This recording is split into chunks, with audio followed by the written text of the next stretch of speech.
Ate Maria Nesidiente, good evening. Good evening po sa lahat, mga kapatid. Grabe. Ah, Grabe talaga to Sister Daisy, yung boses ba napaka-polite. bakit? Ha? Hi, parang Hindi angel. halata? Ano ba? Hindi marinig?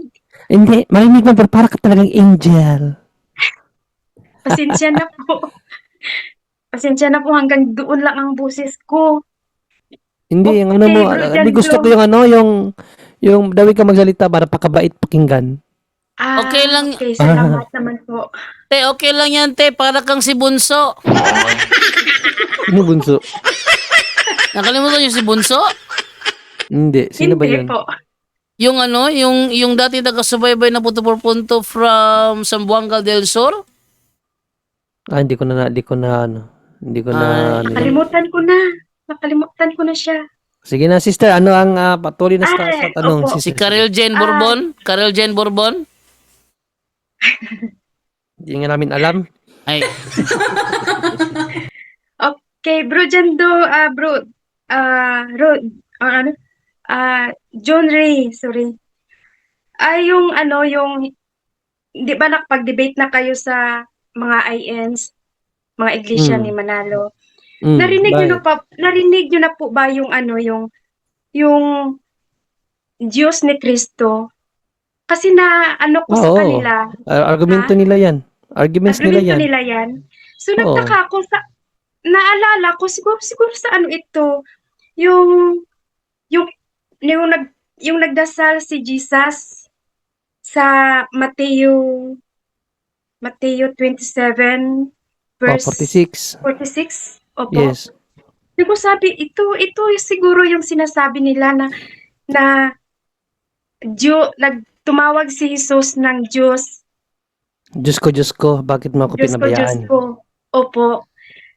Pero Dalawa kapag yan. dito bakit yun ang kanyang sinabi? Ano po Mm. yung ano ninyo doon? Comment.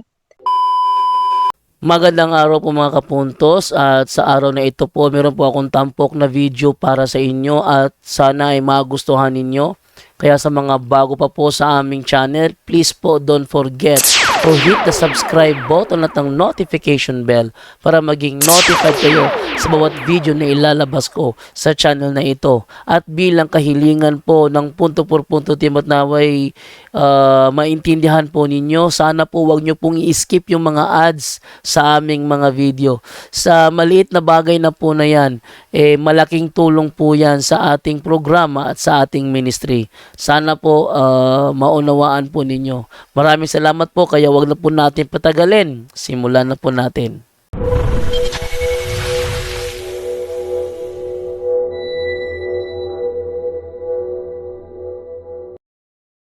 Yes. Bago yan, dalawa yan. Mayroon pa sa John 14:21 ba yun? Na ang Diyos ko, ang aking Diyos ay at ang inyong Diyos. Sinabi niya sa mga apostol, ang aking Diyos at inyong Diyos. So yan ang mga Opo, yan, natandaan yan ko ang yan, mga Bro Julie. yan ang mga ginagamit nila. Well, una dapat nating maunawaan na ang kung INC, INC or itong mga Jehovah's Witnesses, ang tawag sa kanilang pananiwala, sister, is Unitarian. Ang ibig sabihin ng Unitarian, iisa lang ang kanilang kinikilalang Diyos, ang persona ng Diyos, ang Ama lang. So therefore, si Kristo hindi Diyos para sa kanila, tao lang.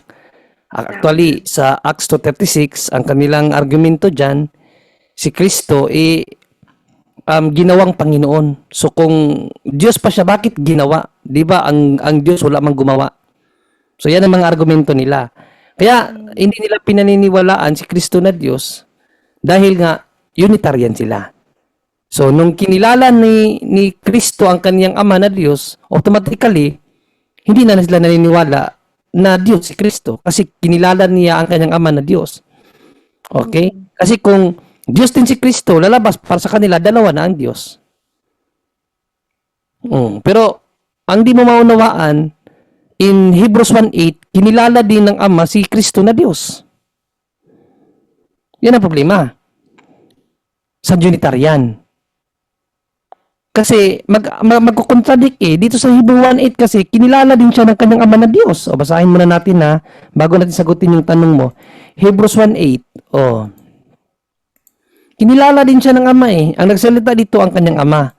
No? Ang nagsalita dito ang kanyang ama patungkol sa kanyang anak. Ang sabi dito, ngunit tungkol sa anak ay sinasabi. Ang nagsabi dito ang ama, no? Basahin natin sa ibang salin na yung magandang version. Ang salita ng Diyos, bro. Ang salita ng Diyos pala na version. O sige, ang salita ng Diyos. Sabi dito, ngunit ito naman ang sinabi ng Diyos. Sino ang nagsabi, sister? Diyos. Diyos tungkol sa kanyang anak. So, ang Diyos ang nagsalita nito tungkol sa kanyang anak. O Diyos, o anong tawag ng Diyos sa kanyang anak? O Diyos. O, sino yung o Diyos dyan na tinawag ng Diyos? Di ba, ang anak? Anak po. Mm. Ang anak po. Isa yan sa problema ng mga Unitarian. No? Kasi, kapag gagamitin mo sa kanila yan, maghahanap naman sila ng ibang rason na iba yan sa ibahin nila ang reason nila dyan na ang sinasabi daw ng Diyos dyan ang luklukan. So, naiiba ang context sa kanila kasi nga hindi nila pinaniniwalaan na Diyos din ang anak.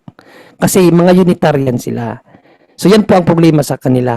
Kaya doon sa Matthew 26, 24:46 na sinabi ni Panginoon Jesucristo, Eli Eli lima sabachthani, quoted yun sa Salmo ni David, no? Sa 22:1. Nakaprophesy na yan na yan ang kanyang ipapanalangin sa kanyang paghihirap. Unang-una, malawak explanation nito pero isisimplihan ko na lang yung pinakasimple na explanation dito, no?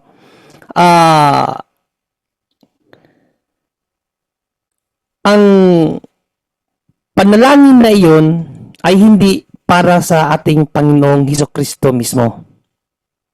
Okay? Na para sa kanyang sarili ba? Hindi para sa kanyang sarili. Opo. Isa sa reason sa pagparito ni Panginoong Jesucristo ang tagapamagitan sa atin. Ibig sabihin siya ang spokesperson sa atin. Nagets mo yung point ko?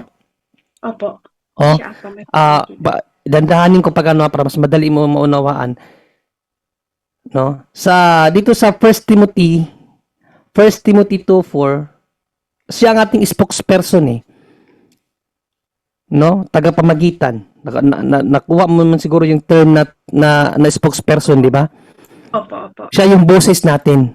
No? Dito 1 Timothy 2:4, sabi dito, nais ng Diyos na ang lahat ng tao ay maligtas at malaman ng katotohanan, sapagkat iisa lang ang Diyos at iisa lang ang tagapamagitan sa Diyos at sa mga tao. Ito'y walang iba kundi ang taong si Kristo Jesus. So siya ang tagapamagitan, siya ang spokesperson natin. Nagets mo ang aking explanation, sister? Yes po, Bro John Ray. He is the spokesperson para sa Diyos. Bakit pa? Bakit need ng spokesperson? No, need ng someone na pakikinggan ng Diyos dahil sa ating mga kasalanan. Kaya nga pinadala diba dito dahil ang tao ay nagkasala at lahat ng tao ay kinakailangang mamatay. Okay? Ano ba ang consequence ng kasalanan? Isaiah, dito sa Isaiah 59, Isaiah 59:2. Anong sinabi dito? Ang inyong mga kasalanan ang siyang naglayo sa inyo sa Diyos at yun ang dahilan kung bakit niya kayo tinalikuran at ayaw nang makinig sa inyong mga dalangin. Nakuha mo? Yes po. Dahil sa kasalanan ng tao, ayaw na makinig ng Diyos sa ating mga dalangin. Pero God loves us. Hindi niya kaya talikuran ng kanyang nilikha. That's why pinadala niya ang kanyang anak para mamagitan sa atin. Siya ang spokesperson natin. Yung sigaw ni Kristo sa krus, hindi yung sigaw sa kanya. Sigaw natin yun. Siya ang sumigaw. Eli, Eli, lima sabachthani. My God, why have you forsaken me? It's not para sa kanya, para sa atin yun. Nakuha mo? Opo. Yes po, Bro John Ray. Sa unang Pedro, 1:19 ba yun? Or second awa? Wait lang ha. 1 Peter... Wait lang, hanapin ko muna kasi para makuha mo talaga bakit sinabi ni Panginoon Kristo. Hindi para sa kanyang sarili, sister. Para sa atin yun. Dahil ang ating mga kasalanan, dinala ni Kristo sa krus sa pamamagitan ng kanyang katawan. Kaya yung sigaw na yun, sigaw natin yun, hindi sigaw para sa kanyang sarili. Okay, wait lang ha. Nakalimutan ko lang kasi yung talata eh. Si Kristo ang umako sa mga kasalanan natin. Sino daw ang umako sa mga kasalanan natin? Si Kristo po. nang ipako siya sa krus para iwanan na natin ang buhay na makasalanan at mamuhay ng matuwid dahil sa mga sugat niya gumaling tayo. Nakuha mo na? Yes po. The reason why Christ shouted at the cross, Eli, Eli, lima sabachthani, dahil para sa atin yun. Hindi yun para sa Kanya. Dahil ang Diyos, dahil sa kasalanan natin, ang Diyos hindi na nakikinig sa atin. Kaya sabi ni San Pedro, basahin natin muli ang sabi ni San Pedro, si Kristo ang umako sa mga kasalanan natin nang ipako siya sa krus para iwanan na natin ang buhay ng makasalanan at mamuhay ng matuwid dahil sa mga sugat niya gumaling tayo. So yung sigaw na yun, sigaw ng mga tao yun para pakinggan tayo ng Diyos. Lord, why have you forsaken us? Why have you forsaken me? Si Kristo ang magdala ng tinig na yan dahil hindi na tayo pinapakinggan ng Diyos dahil sa ating mga kasalanan, sister. Yun ang point sa pagsigaw ni Kristo.